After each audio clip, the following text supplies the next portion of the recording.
आज ही गोली नहीं पढ़कर आया होगा ये। कर रहा हूँ, आखिरी एग्जाम्पल है मेरे पास जनाब। तो यहाँ पे हम लोग बात कर रहे थे कि भाई ये वाले स्टोर प्रोसीजर को इम्प्लीमेंट करने का तरीक़ेकार क्या होता है कि इसमें कोई पैरामीटर नहीं है और ये रिटर्न करेगा एक वैल्यू। क्योंकि आप देखो ना, इस क्यूरी को अगर हम यहाँ पर एग्जीक्यूट करेंगे तो ये रिटर्न कर रहा है 10। 10 क्या है? एक वैल्यू। तो सीधा सीधा ये रिटर्न कर रहा है। इस स्टोर प्रोसीजर को एग्जीक्यूट करने के लिए आपको एक वेरिएबल की जरूरत पड़ेगी और उस वेरिएबल को इक्वल टू करोगे अपने प्रोसीजर के साथ, और ये प्रोसीजर क्योंकि रिटर्न करेगा एक वैल्यू, और उस वैल्यू को आप वेरिएबल में स्टोर करके उस वेरिएबल को क्या कर रहे हो? टोटल के नाम से प्रिंट करवा रहे हो। अब जनाब यही वाला काम अब यही एक एग्जाम्पल जो है वो आउट ने भी हमें दे दी और रिटर्न ने भी दे दी। अब इन आखिरी चीज ये है कि जनाब इन दोनों में फर्क क्या है, कि मैं यहाँ पे अगर लिख दूं कि आउट वर्सेस रिटर्न, इन दोनों में फर्क क्या है। अब आखिरी एग्जाम्पल हमारे पास ये है कि जनाब इसी टेबल को लेते हैं सेलेक्ट स्टैटिक फॉर एम्प्लॉय, कि अगर मैं किसी भी एक स्टोर प्रोसीजर क्रिएट करूं, उसमें मैं कहता हूं कि भाई create procedure SP get employ name by ID, ये मैंने एक प्रोसीजर का नाम दे दिया। इस स्टोर प्रोसीजर का नाम आप लोग कोशिश करना अपने प्रोजेक्ट में भी उसमें मीनिंगफुल नेम दो।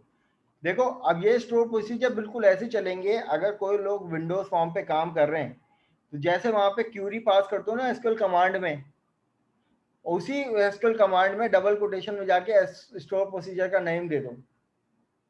सही है। और जैसे क्यूरी के अंदर पैरामीटर पास कर दो @ करके, वहां पे भी @ करके पैरामीटर पास कर दो, और जैसे cmd.parameter.add with value करके टैग बॉक्स से यूजर से इनपुट आप लोग ले सकते हो। तो वहां पे आप लोगों के स्टोर प्रोसीजर की इम्प्लीमेंटेशन हो जाएगी। तो आपके टीचर भी खुश हो जाएंगे कि जनाब आपने स्टोर प्रोसीजर इम्प्लीमेंट किया है। ठीक है। तो अब sp_get_employee_by_id, इसमें हमने एक पैरामीटर ले लिया आईडी के नाम से जिसकी टाइप है इंटीजर। यूजर से इनपुट मांगा जाएगा इंटीजर में, और जनाब ये रिटर्न करके देगा मुझे एक और पैरामीटर ले लिया नेम्स के नाम से, जो कि टाइप जिसकी होनी चाहिए कॉलम नेम के से, और उसको आउटपुट पैरामीटर दे दिया जो कि मुझे रिटर्न करके देगा आईडी के व्याप पर name of employ as begin then end. इसके अंदर हम क्या लिखेंगे कि भाई सेलेक्ट के बाद ये जो नेम्स का जो वो है parameter which is equal to name from employ where id equal to @id, और ये एम्प्लॉय नहीं है, एम्प्लॉय 4 है टेबल का नाम। तो अब ये क्या होगा कि भाई मैंने एक स्टोर प्रोसीजर क्रिएट कर दिया जो कि आउटपुट पैरामीटर स्टोर प्रोसीजर क्या हुआ कि भाई near the syntax names, table का नाम मेरे पास चेक कर लेते हैं, नेम है ना,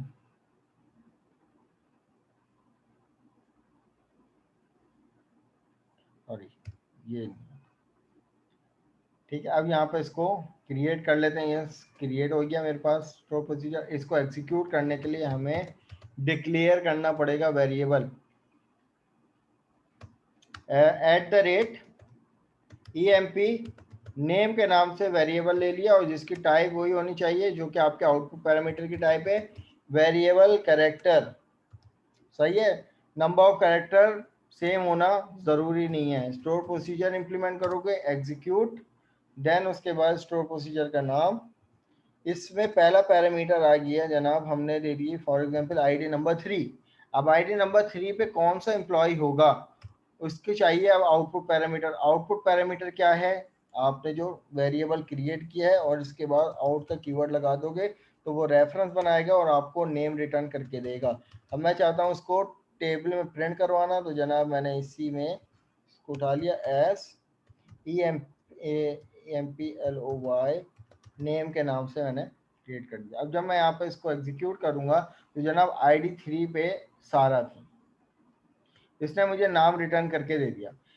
अब यही वाला काम रिटर्न वैल्यू स्टोर प्रोसीजर से कैसे करवाऊं?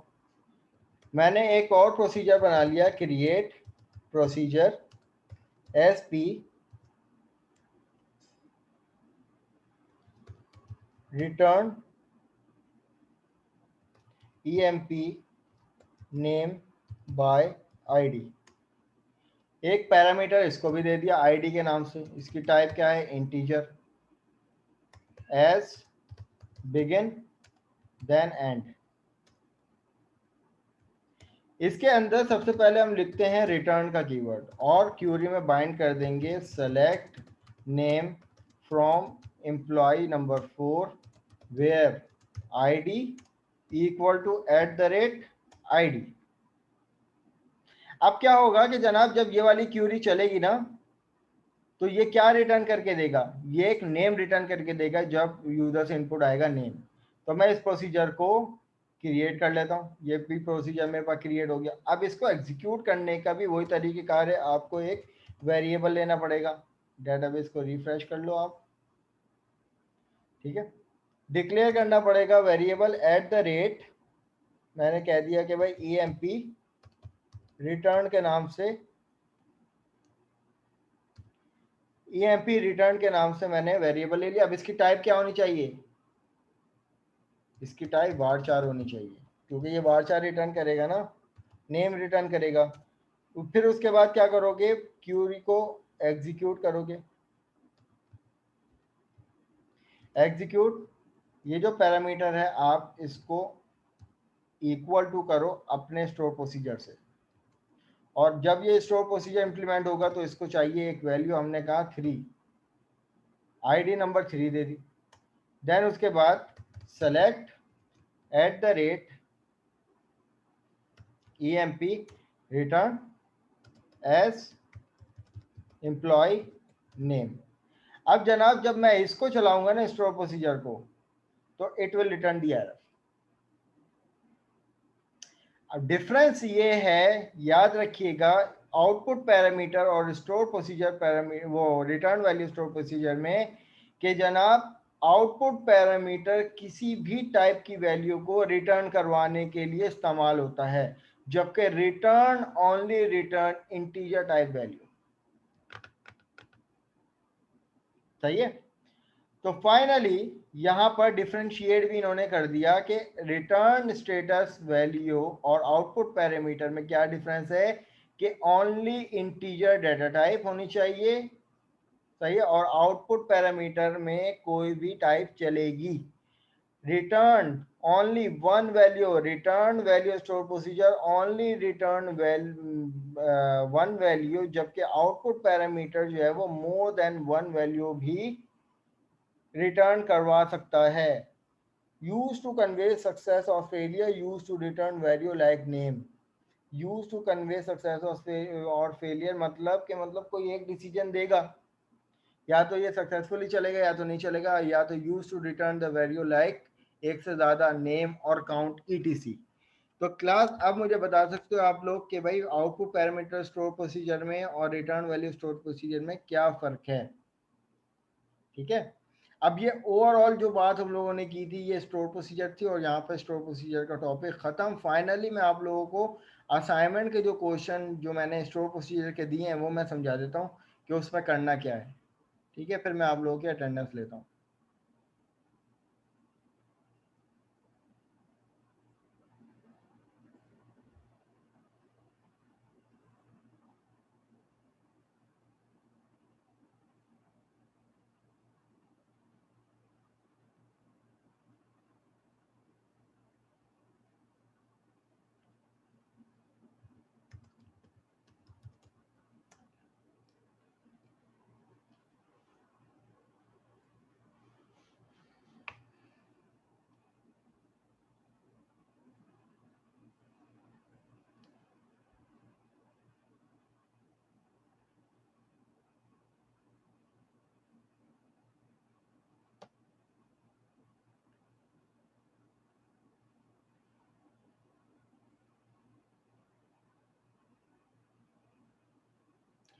जनाब असाइनमेंट नंबर 1 पहला क्वेश्चन तो सबको क्लियर है कि भाई एक एचआर के नाम से डेटाबेस बनाने और उसमें ये तमाम टेबल्स बनाने और टेबल्स की सेम इन्हीं नाम से आपने कॉलम सेट करने और टेबल्स के दरमियान रिलेशनशिप बनाना है। ये इस पूरी डायग्राम की स्क्रिप्ट क्रिएट करनी है और क्रिएट करने के बाद खुद ही आपने अपने एसक्यूएल सर्वर की इस डायग्राम के साथ साथ अपनी सॉल्यूशन डायग्राम भी शेयर करनी है ताकि कंपैरिजन हो सके जनाब। कोई जो है वो कमी बेशी हो गई हो तो फिर वहां पे डिटेक्शन हो सके। ठीक है। अच्छा, दूसरा क्वेश्चन क्या करना है, select create a store procedure that select the customer from the particular city with the particular postal code from the customer table. आप लोगों को एक प्रोसीजर क्रिएट करना है जिसमें कस्टमर जो है वो किसी पर्टिकुलर सिटी से हो और उसका कोई ना कोई पर्टिकुलर पोस्टल कोड हो। यानी आपने क्या करना है, एक प्रोसीजर क्रिएट करना है जिसमें यूजर से दो इनपुट लेने हैं, एक कस्टमर का सिटी और कस्टमर का पोर्टल कोड। सही है। और उससे बिलोंग जो भी कस्टमर होगा उसको प्रिंट करवाना है। सही है। तो आप एक छोटा सा टेबल बना देना। अब यहाँ पर टेबल बनाना है, इसका आउटपुट चाहिए। एक छोटा सा टेबल बना देना, 5 रिकॉर्ड उसमें इंसर्ट करवा देना। टेबल में कस्टमर आईडी होनी चाहिए, कस्टमर नेम, कस्टमर सिटी और कस्टमर पोस्टल कोड। सही। और किसी भी एक कस्टमर को प्रिंट करवा के दिखा देना इस स्टोर प्रोसीजर से। Is it clear? सर ये तो क्वेश्चन एमवीसी पे है ना? नहीं भाई नहीं, कोई एमवीसी का टास्क नहीं है, सारा एसक्यूएल का टास्क है। इसमें एमवीसी कुछ नहीं है। Okay sir. ठीक है। यस सर, तो यस सर। बिल्कुल इसी तरीके से करना है जैसे मैंने आप लोगों को करवाया है। ये स्टोर प्रोसीजर बनाना है और उसकी एग्जीक्यूशन दिखानी है और उसका रिजल्ट दिखाना है। किस टेबल पे लगाया उस टेबल के बारे में भी बता देना। सही है। सारा काम एसक्यूएल सर्वर पे करना है, कोई विजुअल्स टू वो उस पे एमवीसी पे नहीं चाहिए। क्वेश्चन नंबर 2 क्या है, create a store procedure with which is able to insert, update or delete in the table employee which consists of employee ID, name, employee gender by using parameter। देखो इस store procedure में तुम क्या करवा सकते हो कि या तो इंसर्ट करवा सकते हो, या तो अपडेट करवा सकते हो, या तो डिलीट करवा सकते हो। कोई भी एक फंक्शन परफॉर्म करके दिखा देना, या बल्कि तीनों फंक्शन परफॉर्म करके दिखाना कि बाय यूजिंग दिस कॉलम्स। अगर आपको इंसर्ट करवाना है तो वो प्रोसीजर जो है वो आपसे पैरामीटर ले, और जो पैरामीटर आप दोगे और उस प्रोसीजर के अंदर इंसर्ट की क्यूरी आपको पास करवानी पड़ेगी, तो वो जो वैल्यू होंगी वो एज अ पैरामीटर के थ्रू आ रही होंगी, वो इंसर्ट भी करवाओगे। और आपको किसी एक वैल्यू से डिलीट अपडेट भी करवाना है, एक वैल्यू से या तीनों वैल्यू से अपडेट करवा दो, तो वो जो यूजर से इनपुट आएगा वो पैरामीटर में आएगा और प्रोसीजर के अंदर अपडेट की क्यूरी होगी। इसी तरीके से डिलीट ऑपरेशन परफॉर्म करके दिखाना। भाई ये 3 क्वेश्चन है जो तुम लोगों को इस अपने ड्यू डेट पे सबमिट करवाना है। कब है ड्यू डेट भाई? 10 अप्रैल। 10 अप्रैल था। ठीक है भाई। तो अब तुम लोग दे दो अटेंडेंस। सर इसका टास्क नहीं है? टास्क देंगे। चलो मैं इसी कोई टास्क भी कंसीडर कर लूँगा। तुम ये जो 2 स्टोर प्रोसीजर बना रहे हो ना, इसको असाइनमेंट वाले, भाई ये तुम्हारे इसका टास्क भी कंसीडर कर लूँगा। ये सबमिट करवा देना तो टास्क के तौर पर। गुड हो गया सर मतलब आज की लैब का 11 का कोई भी टास्क नहीं है? टास्क है ये नहीं कहो, टास्क है। मेरा नहीं असाइनमेंट मतलब 15 नंबर का हो टास्क है। जाएगा। नहीं भाई ऐसा रमीज नहीं एक है मिनट रमीज, खामोश ऐसा करो नहीं यार। है। जी सर। टास्क है जो तुम लोगों को असाइनमेंट की जो स्टोर प्रोसीजर के क्वेश्चन है ना, वो ही एज अ लैब 11 के क्वेश्चन कंसीडर करूँगा, और वही क्वेश्चन जो है वो असाइनमेंट के भी कंसीडर करूँगा। मतलब सर बस ये हो गया कि लैब इसकी क्या नाम है, जो डेडलाइन है वो बस हमें 10 अप्रैल तक की मिल जाएगी, ये आज वाली लैब की। हाँ ऐसा कर सकते हो। बस तुम लोग असाइनमेंट के जो क्वेश्चन तुम जो असाइनमेंट की जो करोगे ना, उन्हीं 2 क्वेश्चन की एक और कॉपी क्रिएट करके ना लैब नंबर 11 के पोर्टल पे सबमिट करवा देना LMS पे भी और GCR ओके पे। सर, ओके ओके, डन हो गया। ओके सर, एक जगह ठीक PDF है कर ना, देंगे, एक पूरा- जगह वर्ड कर देंगे। हाँ ये आपकी मर्जी। वाह शोएब, क्या बात है, क्या बात है शोएब यार। दिमाग चल- अटेंडेंस दे दो भाई, जिसका नाम रमीज आ थोड़ा जाए नटखट वॉइस हो में गया बोल सर दो। आहिस्ता आहिस्ता। चलो जनाब अटेंडेंस दे दो। मोहम्मद हमजा, ये तो drop. Faiq Rehan, present sir. Fawad Ahmed, sir leave कर दूं ना? हाँ हाँ जिसकी Present. अटेंडेंस होती जा रही है वो लीव कर सकते। Okay sir. साद बिन मुजाहिद,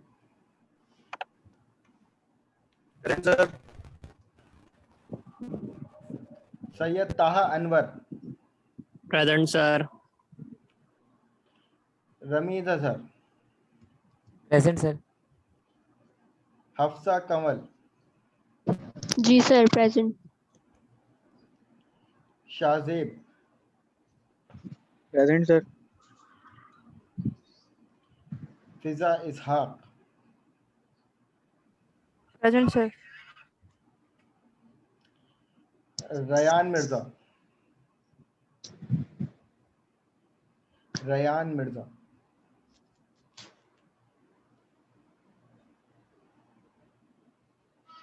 रयान आज एब्सेंट है मेरे ख्याल में। नोरमा इकबाल, लाइट चली गई होगी। नोरमा इकबाल, ठीक है जनाब। नेक्स्ट कौन है? Mohammad Huzaifa, Mohammad Huzaifa, present sir. Aqsa Hussain Tahir, present sir. Mohammad Umar Khan,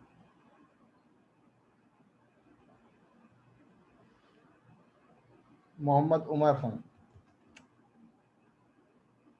Shoaib Ahmed, present sir. Faria Faisal, present sir. Ahmed Hussain, sir Umar present है, आपने एब्सेंट लगाई हुई है उसकी। तो इन्होंने बोला ही नहीं। तो अच्छा चैट पे चैट पे लिखा लिखा हुआ। है, ठीक है भाई माइक खरीद लो सब। अच्छी जी, अहमद हुसैन प्रेजेंट है।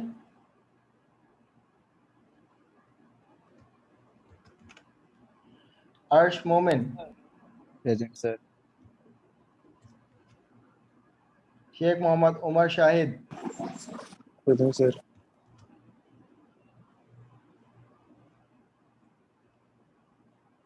अच्छा जनाब। Ayesha, present sir. Mohammad Huzaifa, Mohammad Huzaifa, present. ठीक है। Abdul Rahman, sir present. Zakwan Abid, present sir. Mohammad Asad Sanaullah, sir. Zain Ahmed, present sir. Zubair Akhtar. Present sir. चलें, thank you so much class, अल्लाह हाफिज़। अल्लाह हाफिज़ सर। अभी